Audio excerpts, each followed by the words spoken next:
Hello, I'm Dr. Scott Wadier. And I'm Tommy Welling, and you're listening to the Fasting for Life podcast. This podcast is about using fasting as a tool to regain your health, achieve ultimate wellness, and live the life you truly deserve. Each episode is a short conversation on a single topic with immediate actionable steps. We cover everything from fat loss and health and wellness to the science of lifestyle design. We started Fasting for Life because of how fasting has transformed our lives, and we hope to share the tools that we have learned along the way.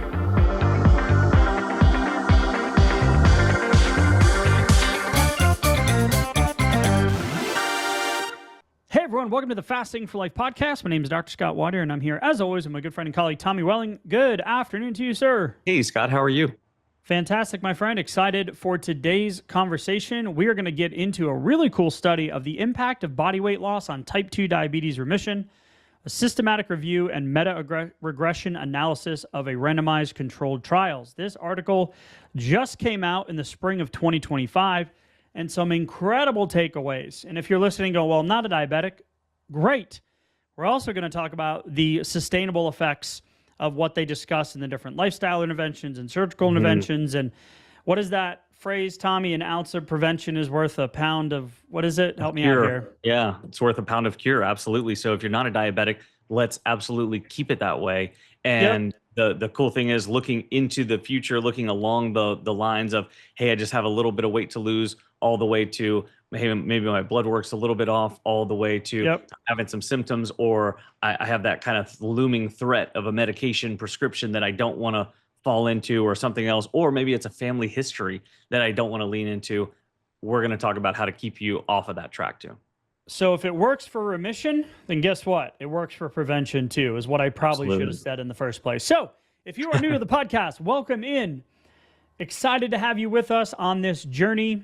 280 episodes plus, week in and week out, going on 5 years plus now, bringing you a weekly episode with actionable items. So if you're new, you want to know more about Tommy, know more about me and our journeys and how fasting has transformed our lives, why we do what we do, why we have the challenges, the coaching, the resources, and why we do this, head back to episode 1. Give it a listen, and you'll know why and how and the what of our stories. It's short, concise, to the point, and just excited that you've given us a shot to be part of your health and weight loss journey. If you're a long-term listener, shout out to y'all. Keep the 5-star reviews coming. Keep the downloads, the likes, the shares, the rates, the reviews, whatever platform you listen in. We are grateful that you continue to tell the podcast gods and goddesses and whatever that works on the back end. You keep telling them and showing them that we are bringing valuable content and actionable stuff to you day in and day out, or week in and week out, I should say. So excited to get into it today. Tommy, we are going to talk about this study, and I'll lead with I won't bury the lead on this one. So it's the impact of body weight loss. Most people come to fasting to lose weight, but this is, and we talk a lot about the benefits of fasting, the additional benefits, the lab benefits, the health and longevity, and all those other benefits, right? Not just the weight loss, but the health that comes from it. So this is cool because it's the impact of body weight loss on type 2 diabetes remission, a systematic review and meta-regression analysis of randomized controlled trials. So we're talking about gold standard data here. And when we just look at big picture, they're going to look at what remission criteria is. So we're going to be talking about HbA1c, which is the 90-day kind of run of where your blood sugar is, and fasting plasma glucose or fasting blood glucose, or that morning AM reading after fasting when you get your blood work done. And this is with no medications. So we're going to be looking at complete A1C under 6 or fasting plasma glucose under 100 for complete remission criteria. We're going to be looking at A1C under 6.5 or fasting plasma glucose of less than 126, which is partial, which is the pre-diabetic category. And the cool thing is that the criteria, which I really love, it was sustained for at least 1 year post weight loss intervention. So not just a quick fix, so to speak. Right, and we've spoke recently about that, getting into that 2-year mark, where that really kind of draws a line in the sand between, has your body really adapted to this new weight? Is it going to be maintainable, sustainable? because that's really, really important. Because if you look back towards the beginning of your weight loss journey or your fasting journey or your diabetes remission journey, if it were, um, you wouldn't set out on that if you thought that you couldn't do it long term or you weren't going to be able to keep the results, right? You just wouldn't have put in the effort. So putting in the effort means that I'm assuming I want to figure this out for the long term. Otherwise, what's the point? And so when we're looking at going beyond that 1 year mark, that's really, really important because it points to how sustainable was this. Are these numbers really important? Because if we're talking about remission or prevention of type 2 diabetes or being pre-diabetic or being overweight or obese, then we really need to understand how to adapt these tools for long term. And I love that this study went into some of those lifestyle components and even some of the, like, if you are on a blood sugar lowering medication, how does that affect the results? How does that affect the sustainability of it? And we'll talk more about that a little bit later on. But I just like the way that this was designed. They found 22 of these studies that kind of met the criteria to go into the what were they looking at? And so basically, they're drawing a direct line of correlation between body weight lost percentage and then complete or partial diabetes remission, like you just defined. And I love the fact that we can also put pre-diabetes on that timeline too, because every single person in here who had complete or partial also had pre-diabetes at Was one on a point. progression. Right. They were on the trajectory, right? Yep. And it started with, hey, I have a little bit of weight to lose. Hey, my blood work's a little bit off. I'm now having some of these triglycerides. I'm having an HDL LDL ratio that's off. My fasting blood glucose is starting to tick up. Maybe my liver Some enzymes weight are gain off. around the waist. Yeah, centripetal weight gain, right? Where my body roundness index, my BRI is starting to increase. And then at some point later on, it may have taken 5, 10 years. It may have been a couple of decades, but then they started being labeled with that. Well, you're falling into that diabetic category. Now we need to talk about interventions and different ways of eating and controlling carbohydrates and all of these kind of things. So we really want to be extrapolating this information for how to get the weight off, why to get the weight off, but then also what would it do if I prevented a lot of that additional weight gain or a lot of that additional symptomatology from progressing over future years too, which is so empowering. And that's the crux of it, right? Is we have this timeline. So we have this goal of healthy lifestyle, living with vitality into our later decades. And we want that goal of not to be on medication and not to depend on others for help and to be, having energy and all of those things that we want in terms of a quality of life. But that lives way off in the future. So if we zoom into kind of where we are in the present time, it's hard to then see kind of that progression, the wait and see. And that's the thing, the crux of the diabetes conversation. And my dad's a perfect example of this, where he was a diabetic for decades. And at 70 years of age, he decided to make a change and adopt the fasting lifestyle and be a little bit more conscious about his portion sizes and his plate choices and his timing of his food. He didn't really change that much in terms of what he's eating initially. Yeah. But he just started changing the time and allowing insulin to come down. So he decided to make those changes. We'll talk about the percentages of categories of partial and complete remission and or prevention. And if you look at how long you've had it, it increases the chances of remission. Obviously, that's a logical conclusion, and the data shows it as well.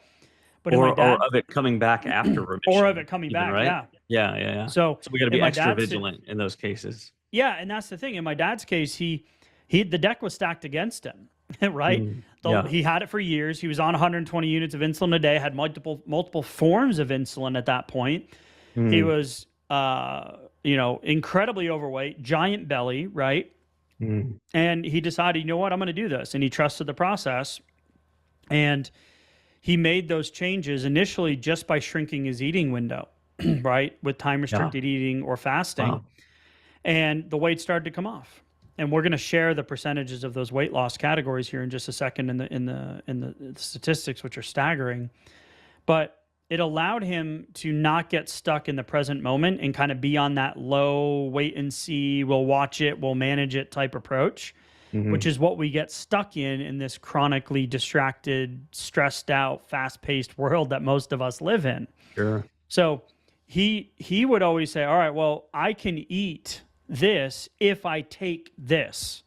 So he would do his blood sugar. He would say, all right, I'm going to eat this many carbs. And he would know if he's going to have this meal after doing it for years that, all right, if I take this amount of insulin, it's going to keep my blood sugar elevated, but in the acceptable range for a diabetic post-meal.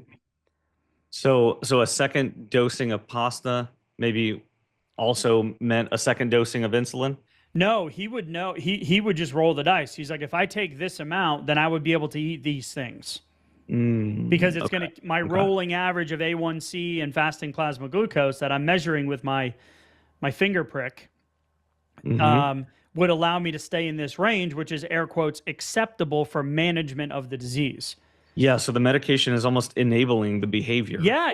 Or giving some wiggle room on the behavior. It has the power. Yeah.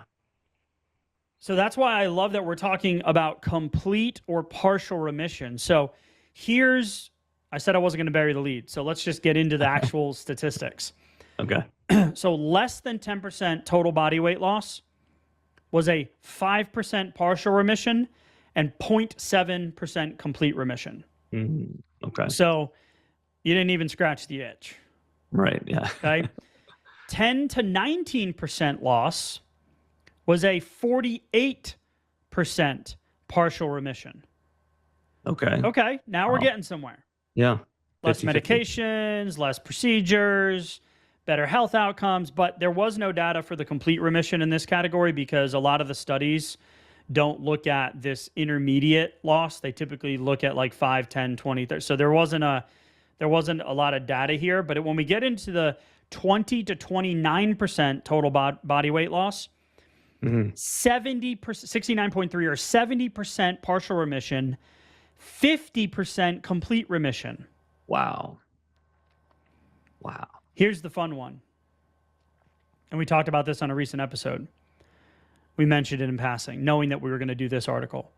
Greater than 30% weight loss reduction was an 89.5 or 90% partial remission and 79.1% complete remission. Wow. So most of the vast majority of those folks were completely remitted from diabetes. So let's talk about prevention. Lose 30% of your body weight? I mean, come on now. What's that percent in prevention? We don't know, but we can extrapolate. We can add some nuance to it. We can make it very difficult for your body to ever develop, these blood sugar related issues going forward. Why does it matter? Because insulin resistance or that blood sugar imbalance, that metabolic dysfunction is a feature of almost every disease: diabetes, heart conditions, cancer, neurodegenerative disorders, autoimmune issues, etc.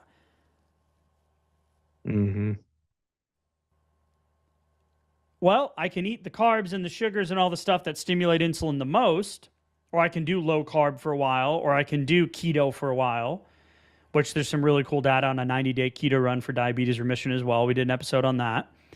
But the question is, why can't the cells absorb the glucose properly? Well, there's mechanisms underlying that show up in the lab work and that progression over the years, but you just don't connect the dots because that's not how the system works. Yeah. So we need to remove the interference of that glucose uptake. Go ahead, Tommy. Yeah, especially when it takes so long for something like this to develop. Yeah. Because you're looking at it from so zoomed out, very, very slow changes. And oftentimes there's not urgency unless it's maybe right before a doctor's visit that you're kind of worried about, or maybe there's some sort of external, like a holiday, or maybe there's a wedding or something else that can kind of spur you into some urgency to lose the weight. But I'll tell you what, most of the folks who we talk to, and a lot of listeners could probably resonate with this, where you're not necessarily worried. You haven't developed any of these symptoms, or maybe the blood work's not very, very often. I was in this category too, where I didn't necessarily just see the weight as the predictor of future problems. It was just kind of like, it was kind of in its own little category. It is like they're so separated, but really, if we can understand that the correlation is so strong that the excess weight is very likely, if we keep it on and if it grows over the decades, it is likely to accelerate the disease process to where it puts us into a different category at some point. It might not be in our 20s, it might not be in our 30s, but it might be in our 50s or our 60s or maybe our 70s, where we could have had a much higher quality of life, could have had more energy and more vitality, like you mentioned, just a much better longevity and health span. Whereas with the excess weight for the decades, we put ourselves into a different category. So if we can roll back time then, and then we can be right now, which is like, yeah, I don't really care so much about the weight. We hear this a lot. I don't really care about the weight, like because that's almost like I don't care about the aesthetics of the weight. But let's look at the weight not just as aesthetics, but as a leading indicator for future issues, for future underlying physiological imbalances. And then in that way, we can say, well, even if it's just 10 or 20 pounds, but especially if it's more than that, if it's 30, 40, if it's more than that, even if you don't have these symptoms, it's worth getting the weight off now, because then we're not having any additional time compounding, which is making those physiological imbalances much worse. So we'll talk about those statistics and those factors in just a second here. So here's how to compartmentalize all the numbers and stuff we just said.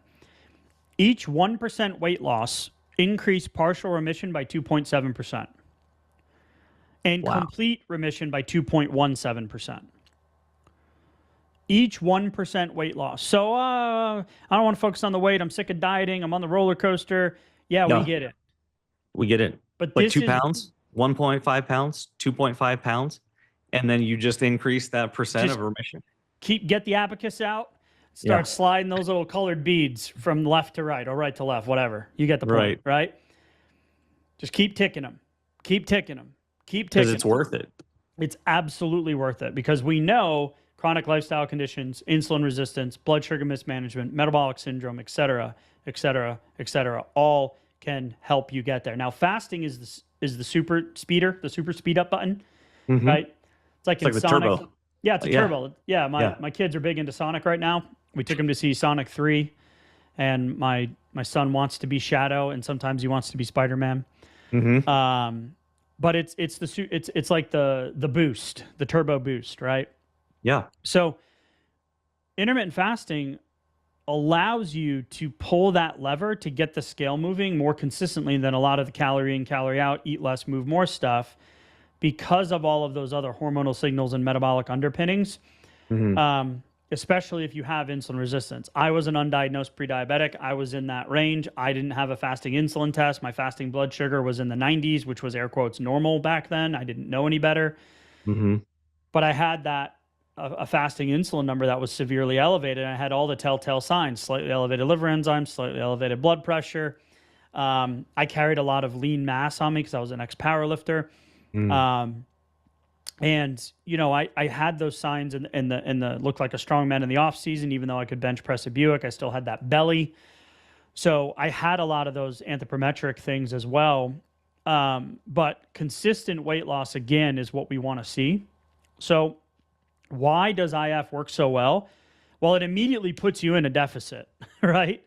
Of course. And it still allows you to have some of the things you enjoy in the beginning as you're making this lifestyle change, because it immediately restricts the time that you eat.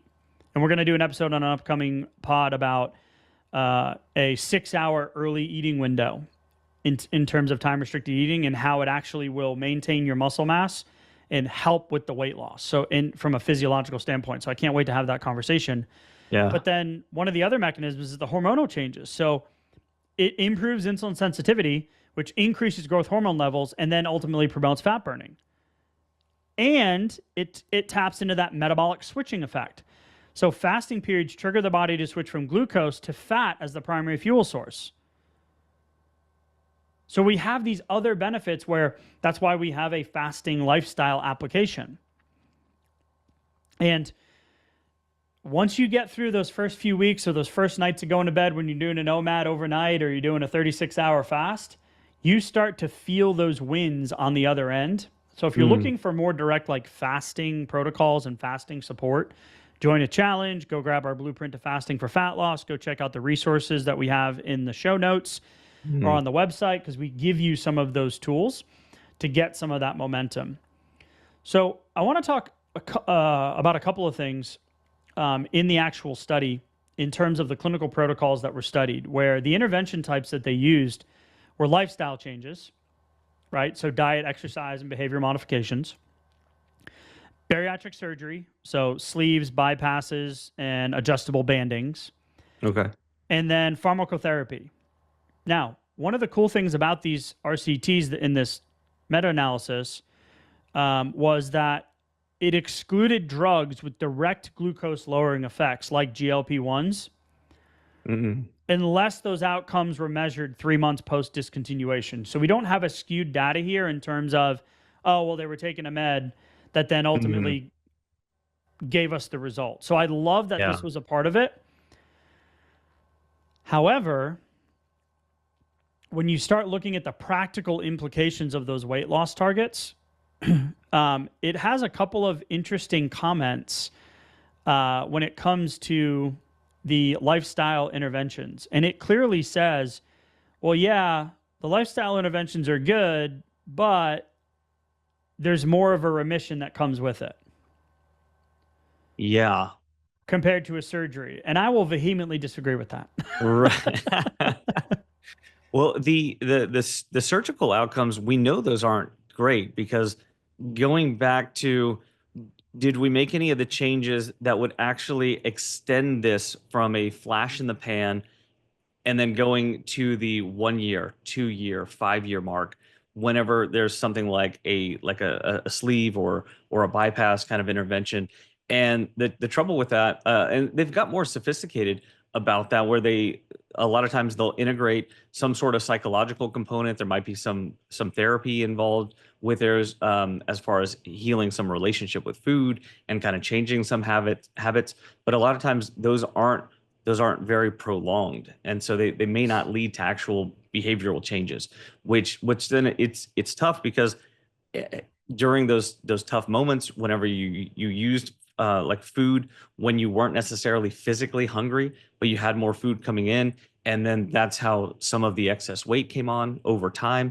And then you combine that with some of the lasting effects, like it hasn't been enough time to really, for your pancreas to necessarily heal some of the beta cell dysfunction that happened over years and years and years. Some of that's temporary, some of it's not necessarily so temporary.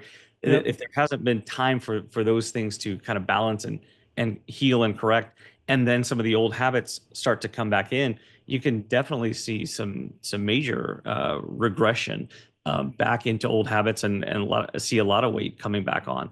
So it's interesting when they make some of those statements within this study. I found the exact statements. I think you'd have to go out farther even than post 1 year to really start to have some good data on that anyway, at least from my personal anecdotal experience, kind of watching those things happen. Yeah, and what they mentioned was, so lifestyle changes, 5 to 15% loss, remission rates seem to plateau at that 46% rate.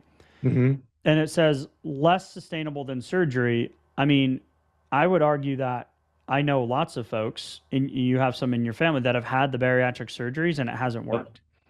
Yep. Right? So 58% remission at 2 years, but benefits diminish with diabetes duration.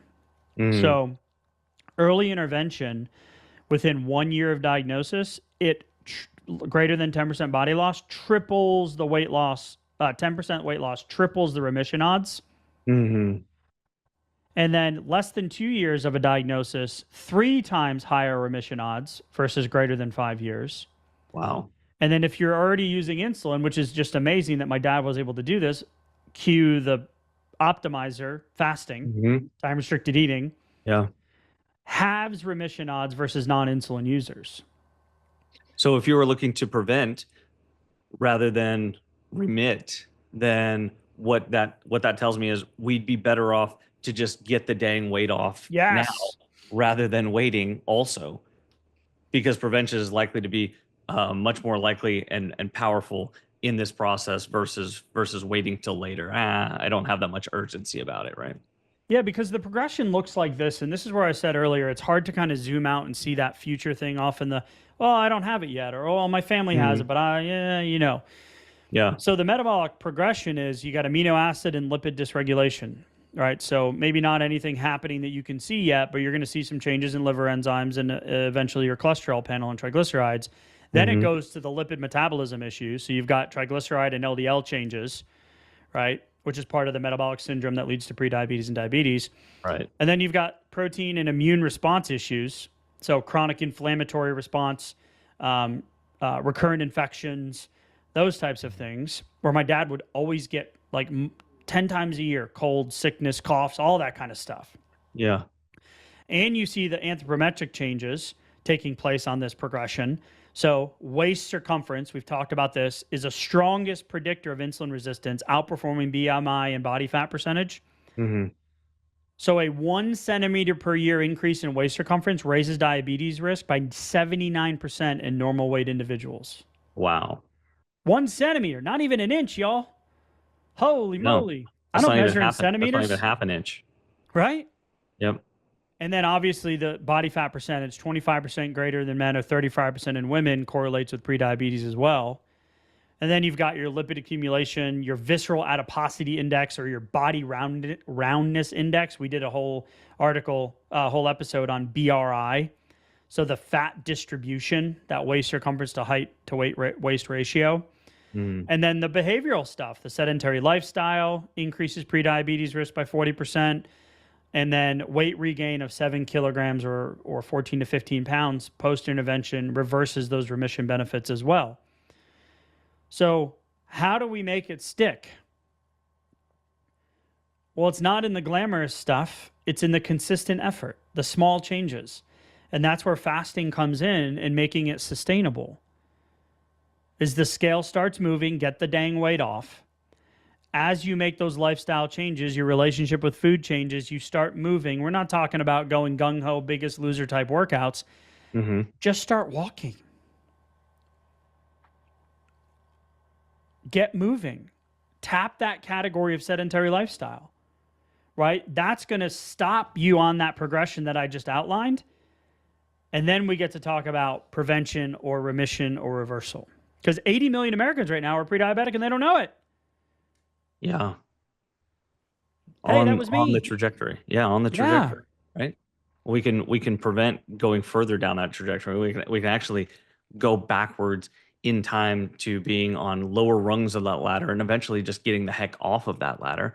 And the cool thing is when we start integrating more consistent fasting and we understand, okay, this is going to be something that I'm going to adapt for a long-term sustainability. I'm going to keep myself off of this progression, off this pre-diabetes and into diabetes progression, blood sugar mismanagement, uh, all of these blood sugar related issues.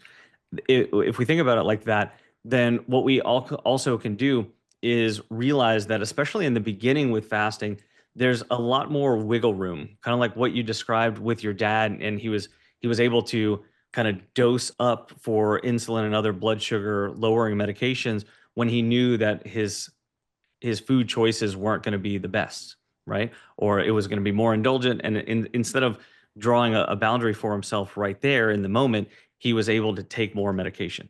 And so, what we can do reverse engineering wise into fasting is we can take those food related decisions and knowing that in the beginning, there's more wiggle room for worse decisions and still seeing the scale move down. I definitely experienced that coming from a completely non-fasting lifestyle and then starting to fast without making any changes to my food just yet. It was kind Mm-hmm. of like, well, I don't really have a reason to make food related changes. I was doing some things well and then some things not well. I had some really good foods in there and then I had some really indulgent foods as well. And then, you get a little bit of feedback with that with how you feel and how long your fast is, but at the same time you can still have very bad habits like I did, especially in the beginning and still see progress, which can be problematic if at some point you're still making all of those same food decisions, but then the scale stops moving, well, then we're at a point of balance from our insulin levels to our blood sugar to our calories in versus calories out, and then to what the scale is doing relative to our movement as well. So the whole thing just kind of reaches a balance point. But if we want to get this right for the long term, then integrating more better food related decisions earlier in the process, and then also to your point, Scott, about physical movement, physical activity, integrating that within our fasting lifestyle as well, means that we have all of the pieces that we're going to be using later, maybe in a different way, but for long-term sustainability, rather than just everything feeling like it has to go through these big changes. I like to bring some parts of all the pieces together early in the process, if at all possible. And just to overview the key takeaway, like, yeah, calorie restriction can work. It's a lot more difficult when you have that resistant component, right? You have that calorie out component with the hormonal changes, the metabolic changes, et cetera. Mhm. So if you're already in that place, then yeah, it can be frustrating. That's why a lot of people come to fasting. That's why a lot of people, look to fasting for weight loss. But it's, IF has a modest, statistically significant edge in fat loss and metabolic health markers. And most people find when to eat rules easier than calorie counting Mm-hmm. or swearing off food categories. Right. Well, there's a lot less decisions with when to eat versus every single time I think about food, exactly what to eat. And that doesn't take into account metabolic underlying physiological differences Or in life those. stressors or any of that stuff. Yeah. So if you're looking for consistency, whether or not you still haven't figured it out, you're not on the right, you're kind of bobbing and weaving with it, fully haven't adapted the lifestyle. That's why we have the resources. That's why we have the challenges to help accelerate your progress. Have a safe place to talk about fasting, right? Because sometimes the social circles don't align, right? If you've got a personal trainer still telling you to eat protein 3 times a day in 30 to 40 gram increments, well, the research clearly shows that you can do 100 to 120 grams, 1 meal a day, and still get the same and or greater benefit when it comes to lean muscle growth.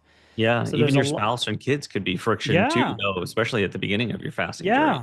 There's a lot of noise, right? There's a lot of noise out there. So I love that we can look at this big picture and see the percent improvements when we look at greater than 30% body loss, 90% partial, 80% complete versus 10 to 19% or 10% body loss, which is 5% partial, 0.7% complete.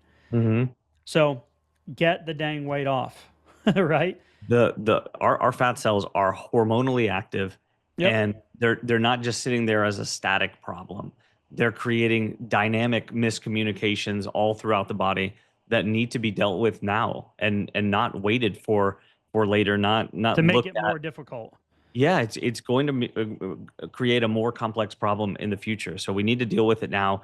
We need to understand that the weight is highly correlated with these future really, really important problems. Even if it doesn't look like you have those problems now, the weight is very likely to influence how your health looks, decades down the road. Yep, absolutely. So if you're looking for more support, reach out, head to the show notes, grab the blueprint, grab the resource, take the insulin assessment. Happy to have you join one of our next challenges. You'll get a accelerated version of 7 days of live coaching, resources, an incredible private Facebook community. You don't have to have Facebook. We do these live with you each and every day. Yeah. But Tommy, excited for this. Again, just proud of my dad for doing it. We've got dozens and dozens and dozens of other testimonies of folks that have done it as well. But just know, move the damn needle, however you can move it. If it's 0.1% a day, 1% a day, 5% a day, whatever it is, we need to take that consistent action over time. So take something from today's conversation, put it into your day-to-day fasting today, shrink your window, set your timer, make a better food choice, go for a walk, whatever it is, and know that an ounce of prevention is worth a pound of cure any day of the week. So Tommy, Love it. Appreciate the conversation as always, man, and we will talk soon. Thank you. Bye. So, you've heard today's episode, and you may be wondering, where do I start? Head on over to thefastingforlife.com and sign up for our newsletter, where you'll receive fasting tips and strategies to maximize results and fit fasting into your day-to-day life. While you're there, download your free Fast Start guide to get started today. Don't forget to subscribe on iTunes, Spotify, or wherever you get your podcasts. Make sure to leave us a 5-star review, and we'll be back next week with another episode of Fasting for Life.